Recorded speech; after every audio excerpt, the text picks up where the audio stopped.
me see them. This mob of eager shoppers is not out to find a bargain at a giant superstore. They're a friendly mob, spontaneously descending on a local small business with the objective of spending $20. Today I bought a pair of flip-flops and a bottle of wine. This is a cash mob. And it doesn't require you to come out and spend a fortune.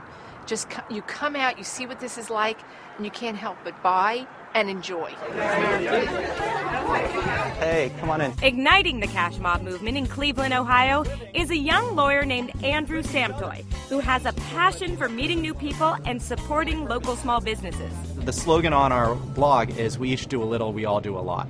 So if each person gives us $20 to the store, 20 people will give them $400 and also get something back in return. It's not charity. There are 3 main rules to participating in a cash mob. The first rule is that you spend $20.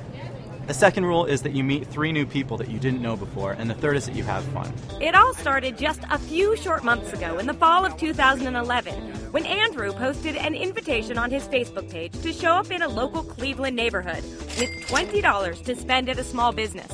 It's one of the ironies about cash mobs, though, that we use social media to get the word out, but we're almost anti-social media. We're using social media to organize people socially and get them to actually meet each other face to face. The small grassroots campaign quickly took root.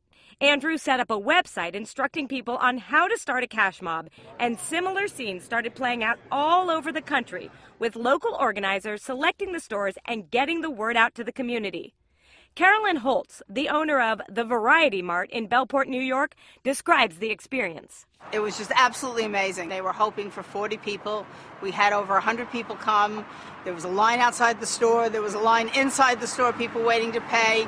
3 of us behind the counter, quickly ringing people up and bagging things. On this particular Saturday, Andrew orchestrated the very first International Cash Mob Day, with over 200 cash mobs happening around the United States and the world.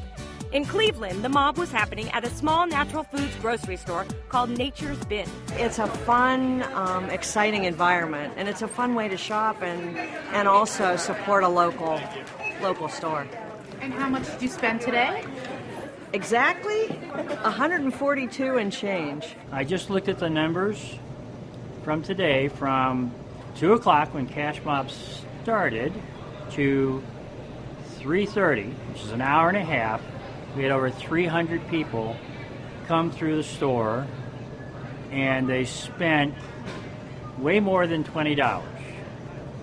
Our total for that span of time, an hour and a half, was $9,000. At the same time, in Bellport, New York, the cash mob was happening at 2 local downtown stores, Somersault and Bellport Liquors.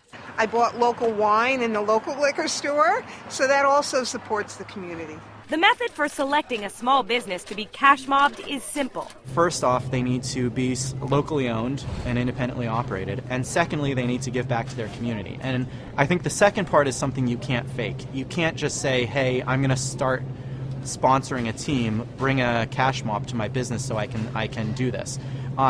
We generally look for people that have a long-standing commitment to their communities. Afterwards, Andrew encourages the cash mob participants to hang out at a local watering hole.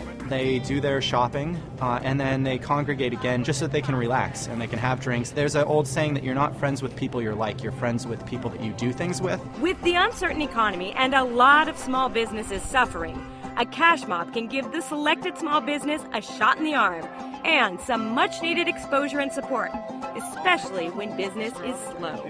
If a local business is relying on a cash mob to save it, there's probably bigger problems with that business than a cash mob can fix. It's just a little bit of a boost or economic stimulus. So when we go into one of these stores, generally speaking, there's a lot of people in the mob that have never been to that store. And so when they go in, they're bringing some money, and they're bringing exposure to the store. And beyond the boost it gives the small business, it's also bringing people and communities together to make a difference.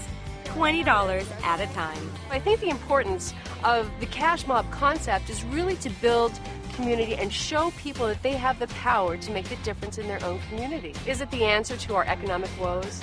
Absolutely not. But I really think that it's leading to something that can show people that they can make a difference.